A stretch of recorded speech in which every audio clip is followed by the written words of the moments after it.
මනුෂ්‍ය වර්ගයා මෙතෙක් නිර්මාණය කරපු ඒ වගේම මනුෂ්‍ය වර්ගයාම සම්පූර්ණයෙන්ම පෘථුවියෙන් අතුගාලා දාන්න පුළුවන් තරමේ භයානකම නිපයුම මොකක්ද කියලා ඇහුවොත් වාගේ හිතට මුලින්ම එන උත්තරේ තමයි න්‍යෂ්ටික ආයුධ. ඔයාලා දන්නවද? අද වෙද්දී අපේ ලෝකේ ප්‍රබල රටවල් 9ක් අතේ න්‍යෂ්ටික ආයුධ 12000කට වඩා තියෙනවා කියලා. මේ එක බෝම්බයක් ජපානයට දාපු හිරෝෂිමා බෝම්බේ වගේ දහස් ගුණයක් බලවත්. හැබැයි මේව නිකම්ම බෝම්බ නෙවෙයි. මේව ලෝකේ එක කෙලවරකින් ඉඳන් අනිත් කෙලවරට කිලෝමීටර් දහස් ගාණක් දුර ගිහින් හරියටම ඉලක්කයට වදින්න පුළුවන් අතිශය සංකීර්ණ තාක්ෂණික පද්ධති. ඉතින් මේ තරම් විනාශකාරී බලයක් නිපද වෙන්නේ කොහොමද? මේ යෝධ මිසයිලයක් අභ්‍යවකාශයේ හරහා ගිහින් ඉලක්කය හොයාගන්නේ කොහොමද? අද අපි මේ වීඩියෝ එකෙන් කතා කරමු න්‍යෂ්ටික මිසයිලයක ඇතුළාන්තය සහ ඒ පිටුපස තියෙන විස්මයජනක භෞතික විද්‍යාව ගැන. වීඩියෝ එක අන්තිම වෙනකන් බලන්න. මේක ඔයාගේ දැනුමට ගොඩක් දේවල් එකතු කරන ගමනක් වෙයි.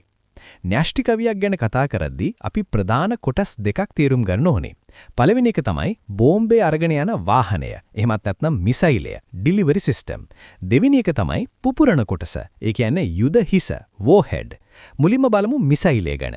ලෝකයේ විනාශ කරන්න පුළුවන් ප්‍රධානම මිසයිල වර්ගය තමයි ICBM. එහෙමත් නැත්නම් අන්තර්මහද්වීපික බැලිස්ටික් මිසයිල. මේවා තැන්පත් කරලා තියෙන්නේ පොළොව යට තියෙන දැවැන්ත කොන්ක්‍රීට් බංකර්ස්, සයිලෝස් ඇතුලේ. එහෙමත් නැත්නම් මුහුද යට ගමන් කරන න්‍යෂ්ටික සබ්මරීන්ස් ඇතුලේ. මේ ICBM එකක් Tamanගේ ගමන යන්නේ ප්‍රධාන පියවර තුනකින්. පළවෙනි පියවර බූස්ට් ෆේස්. ඒ කියන්නේ ආරම්භක පියවර. මිසයිලයක් දියත් කරපු ගමන් අතිශය බලගතු ඝන හෝ ද්‍රව ඉන්ධන රොකට් එන්ජින් ක්‍රියාත්මක වෙනවා. මේකෙදි ටොන් ගාණක් බර මේ යකඩ යෝධයා පොළවේ ගුරුත්වාකර්ෂණයත් පරාජය කරගෙන අහසට විදිනවා.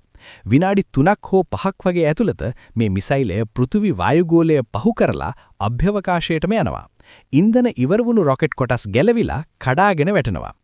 දෙවෙනි පියවර මිඩ් කෝස් ෆේස්. ඒ කියන්නේ අතරමැදි පියවර. දැන් මිසයිලේ තියෙන්නේ පෘථිවි වායුගෝලයෙන් පිටත. ඒ කියන්නේ අභ්‍යවකාශයේ ශූන්‍ය ගුරුත්වය. මේක තමයි වැඩිම වෙලාවක් ගත වෙන පියවර. මෙතනදී මේක ගමන් කරන්නේ තරු සහ ග්‍රහලෝක දිහා බලලා Tamanගේ පාර හොයාගන්නා සංකීර්ණ පරිගණක පද්ධතියක් මාර්ගයෙන්. මේ හරියදී අලුත් මිසයිල වලින් එක බෝම්බයක් නෙවෙයි, බෝම්බ කිහිපයක්ම එල්ලයට විසි කරනවා. මේවට කියන්නේ MIRV කියලා. ඒ කියන්නේ එක මිසයිලයකින් ලියවිලා වෙනස් ඉලක්ක 10කට විතර එකවර ගහන්න මේවට පුළුවන්. ඒ වගේම සතුරු රේඩාර් රැවටීමට බොරු බැලූන් පවා මේකෙන් නිකුත් කරනවා. තුන්වෙනි පියවර ටර්මිනල් ෆේස්. ඒ කියන්නේ අවසාන පියවර. දැන් අර කඩාගෙන වැටෙන යුද හිස, ඒ කියන්නේ රීඑන්ට්‍රි වෙහිකල් එක නැවතත් පෘථිවි වායුගෝලයට ඇතුල් වෙනවා. මේක පහළට එන්නේ ශබ්දයේ වේගයේ වගේ 20 ගුණයක් තරම අධික වේගයකින්. මේ වේගයත් එක්ක වාතයේ ගැටිලා ඇති වෙන ඝර්ෂණය නිසා මේකේ උෂ්ණත්වය සෙල්සියස් අංශක 1000 ගණනකට නගිනවා. හැබැයි විශේෂ තාප ආවරණ නිසා ඇතුළට මුකුත් වෙන්නේ නැහැ. මේ අධික වේගය නිසා කිසිම ගුවන් ආරක්ෂක පද්ධතියකට මේව ලේසියෙන් විනාශ කරන්න බෑ. හරි, දැන් අපි යමු වීඩියෝ එකේ වැදගත්ම කොටසට. මේ කඩාගෙන වැටෙන යුද හිස ඇතුලේ කොහොමද ඔය තරම් ලොකු පිපුරුමක් වෙන්නේ? මේක තේරුම් ගන්න අපි ටිකක් භෞතික විද්‍යාව පැත්තට යන්න ඕනේ. න්‍යෂ්ටික බෝම්බ ප්‍රධාන වශයෙන් ಜಾති දෙකක් තියෙනවා. පරමාණුක බෝම්බ සහ හයිඩ්‍රජන් බෝම්බ. මුලින්ම පරමාණුක බෝම්බයක් දිහා බලමු. මේකෙදි පාවිච්චි කරන්නේ න්‍යෂ්ටික විඛණ්ඩනය. ඒ කියන්නේ පරමාණුවක් දෙකට කැඩෙන එක. මෙතෙන්දි පාවිච්චි කරන්නේ යුරේනියම් 235 සහ ප්ලුටෝනියම් 239 කියන බර අස්ථායී මූලද්‍රව්‍ය. මේ බෝම්බේ ඇතුලේ යුරේනියම් බෝලයක් තියෙනවා කියලා හිතන්න. බෝම්බේ පුපුරන්න ඕන වෙලාව ආවම මේ බෝලේ වටේට තියෙන සාමාන්‍ය පුපුරන ද්‍රව්‍ය එකම මිලි තත්පරයේදී පුපුරවා හරිනවා. එතකොට ඇතිවෙන දැවැන්ත පීඩනය නිසා අර යුරේනියම් බෝලේ ඇතුළටම මිරික්කෙනවා. ඒ කියන්නේ ඉම්ප්ලෝෂන්. මේ මිලික්කීමත් එක්කම එක නියුට්‍රෝනයක් ඇවිල්ලා යුරේනියම් පරමාණු එක න්‍යෂ්ටියේ වදිනවා. වැදුන ගමන් ඒ පරමාණුව දෙකට කැඩිලා විශාල ශක්තියක් පිට කරනවා. ඒ වගේම තවත් නියුට්‍රෝන දෙක තුනක් එළියට විසි කරනවා. මේකට කියන්නේ දාම ප්‍රතික්‍රියාවක් කියලා. හරියට එක ඩොමිනෝ කැටයක් වැටුනහම අනිත් ඔක්කොම ටික වැටිගෙන යනවා වගේ මේක ඇතුලේ තියෙන පරමාණු ට්‍රිලියන ගාණක් එකම මොහොතකදී කැඩිලා යනවා. අයින්ස්ටයින්ගේ E = mc වර්ගය කියන සමීකරණයට අනුව එතනදී නැති වෙලා යන කුඩා ස්මස්මය මහා භයානක ශක්තියක් බවට පත් වෙලා එළියට එනවා. හිරෝෂිමාවට දැම්මේ මේ වගේ බෝම්බයක්. හැබැයි අද තියෙන ගොඩක් මිසයිලවල තියෙන්නේ මීට වඩා 10 ගුණයක් ප්‍රබල හයිඩ්‍රජන් බෝම්බ. ඒ කියන්නේ තර්මෝනියුක්ලියර් වෙපන්ස්. මේකෙදි වෙන්නේ න්‍යෂ්ටික සංලග්නය. ඒ කියන්නේ කුඩා පරමාණු දෙකක් එකතු වෙලා ලොකු පරමාණුවක් හැදෙන එක. හරියට අපේ ඉර ඇතුලේ ශක්තිය නිපද වෙනවා වගේ. හැබැයි මේ පරමාණු දෙකක් එකතු කරන්න සෙල්සියස් අංශක මිලියන 100කට වඩා රස්නයක් ඕනේ. ඉතින් මේ රස්නේ ගන්නෙ කොහොමද? ඒකට මේ බෝම්බේ ඇතුලේ ප්‍රධාන කොටස් දෙකක් තියෙනවා. උඩින් තියෙනවා අපි කලින් කතා කරපු සාමාන්‍ය F බෝම්බයක්. යටින් තියෙනවා ෆියුෂන් ඉන්ධන. ඒ කියන්නේ ලිතියම් ඩියුටරයිඩ්. බෝම්බේ පුපුරනකොට මුලින්ම උඩ තියෙන පරමාණුක බෝම්බේ පුපුරනවා. ඒකෙන් නිකුත් වෙන අධික එක්ස්රේ කිරණ වලින් යට තියෙන ඉන්ධන ටික තද කරලා රත් කරනවා. එතකොට ඉර තියෙනවා වගේ උෂ්ණත්වයක් එතන හැදෙනවා. එතකොට පරමාණු එකතු වෙන්න පටන් අරන් ෆියුෂන් ඒ කියන්නේ සංලග්නය වෙලා හිතා ගන්නවත් බැරි තරම ලොකු පිතුරුමක් සිද්ධ වෙනවා. මේ ඔක්කොම දේවල් වෙන්න තත්පරයෙන් මිලියනකින් පංගුවක් වගේ අතිශය කුඩා කාලයක් විතරයි.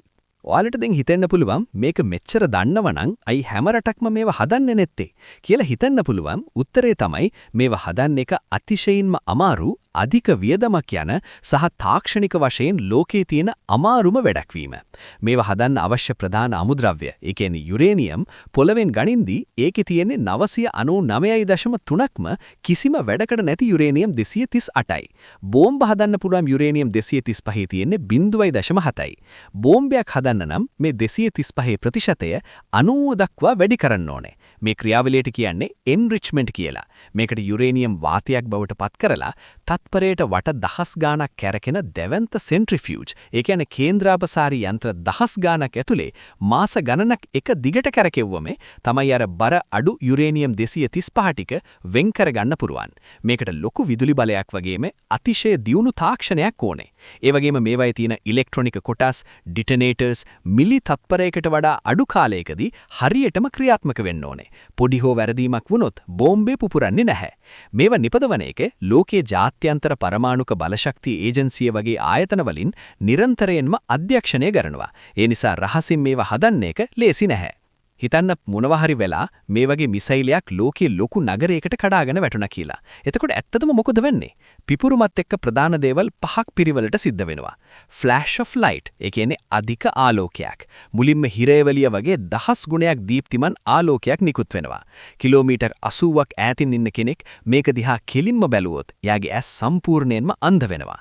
තර්මල් පල්ස්, ඒ කියන්නේ ආලෝකයත් එක්කම එන අධික රස්නයක් අරගෙන එන තාප තරංගයක්. පිපුරුම් මැදේ ඉඳන් කිලෝමීටර් 10ක් ඇතුලේ ඉන්න මිනිස්සු, ගස්, වාහන මේ රස්නෙට ඒ මොහොතේම වාෂ්ප වෙලා අලු වෙලා යනවා. බ්ලාස්ට් වේව්, ඒ කියන්නේ ශබ්දයේ වේගයට වඩා වේගෙන් යන අධික පීඩනයකින් යුක්ත සුළඟ තරංගයක්. ඒ කියන්නේ ෂොක් වේව්. මේකෙන් කොන්ක්‍රීට් ගොඩනැගිලි පවා කාඩ්බෝඩ් වගේ කුඩුපට්ටමම් වෙලා යනවා. නියුක්ලියර් ෆෝල්අවුට්, ඒ කියන්නේ පිපුරුමෙන් හැදෙන අර දැවැන්ත හටු හැඩයන වලක්කුව, ඒ කියන්නේ මෂ්රූම් ක්ලවුඩ් අහසට නැගලා ඒකේ තියෙන විකිරණශීලී දූසිලි සුළඟත් එක්ක කිලෝමීටර් 100 ගණනකට විසිරෙනවා. මේව වැස්සක් විදියට කළු පාටට බිමට වැටෙනවා. මේවට නිරාවරණය වෙන අයට විකිරණ රෝග හැදිලා දවස් කිහිපයකදී ඉතා වේදනාවකාරී විදිහට මිය යනවා. ඉතුරු වෙන අයට පරම්පරා ගණනකට පිළිකා වගේ ලෙඩ රෝග හැදෙනවා. EMP, ඒ කියන්නේ පිපුරුම වායුගෝලයෙන් ඉහළ වුණොත් මේකෙන් නිකුත් වෙන විද්‍යුත් චුම්බක තරංගය කිලෝමීටර් 100 ගණනක තියෙන හැම ඉලෙක්ට්‍රොනික උපකරණයකම, විද්‍යුත් පද්ධතියකම, බැංකු පද්ධති, රෝහල් යන්ත්‍ර සියල්ලම සදහටම විනාශ වෙලා යනවා. නගරේම ගල් යුගයට යනවා. ඉතින් මේ තරම් විනාශයක් කරන ආයුධයක් අයි ලෝකේ රටවල් තියාගෙන ඉන්නේ. මේකට දේශපාලන විද්‍යාවේ කියන්නේ ඩිටරන්ස්, එහෙමත් නැත්නම් බිය ගැන්වීම මගින් වළක්වා ගැනීම කියන න්‍යාය. සරලම කිව්වොත්, ඔයා මට න්‍යෂ්ටික ප්‍රහාරයක් එල්ල කරොත් මමත් මගේ මිසයිල වලින් ඔයාට ගහනවා. එතකොට අපි දෙන්නම විනාශයි. මේකට කියන්නේ mutually assured destruction කියලා. මේ බය නිසා තමයි සීතල යුද්ධ කාලේ ඉඳන් අද වෙනකන් ප්‍රබල රටවල් කෙලින්ම යුද්ධ කරගන්නේ නැතුව ඉන්නේ කියලාත් ලොකු මතයක් තියෙනවා. ආයුධයම සාමය රකින්නවා කියන එක තමයි ඒකේ තේරුම. පළවෙනි පරමාණුක බෝම්බේ හදපු ව්‍යාපෘතියේ ප්‍රධානීය වුණු රොබර්ට් ඔපන්හයිමර් පළවෙනි පිපුරුම දැක්කම භගවද් ගීතාවේ පේලියක් මතක් කරමින් මෙහෙම කිව්වා. Now I have become death, the destroyer of worlds කියලා. න්‍යෂ්ටික මිසයිල කියන්නේ මනුෂ්‍ය සංහතියේ බුද්ධියේ උපරිමක් වගේම මනුෂ්‍යත්වයේ අඳුරතම පෙතිකඩක්.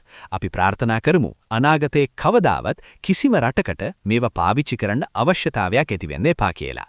ඉතින් අද වීඩියෝ එකෙන් ඔයාලා න්‍යෂ්ටික මිසයිල ගැන නොදන්න ගොඩක් දේවල් ඉගෙන ගත්ත ඇති කියලා හිතනවා. වීඩියෝ එක හොඳයි නම් අනිවාර්යෙන්ම ලයික් එකක් දාලා යාළුවන්ටත් බලන්න ෂෙයා කරන්න. ඔයාගේ අදහස පහලින් කමෙන්ට් කරන්නත් අමතක කරන්න එපා. මේ වගේ ලෝකයේ තියෙන සංකීර්ණ තාක්ෂණික සහ විද්‍යාත්මක දේවල් සරලව දැනගන්න අපේ channel එක අනිවාර්යෙන්ම subscribe කරලා තියාගන්න. එහෙනම් තවත් මේ වගේම වීඩියෝ එකකින් හමු වෙමු. සුබ දවසක්.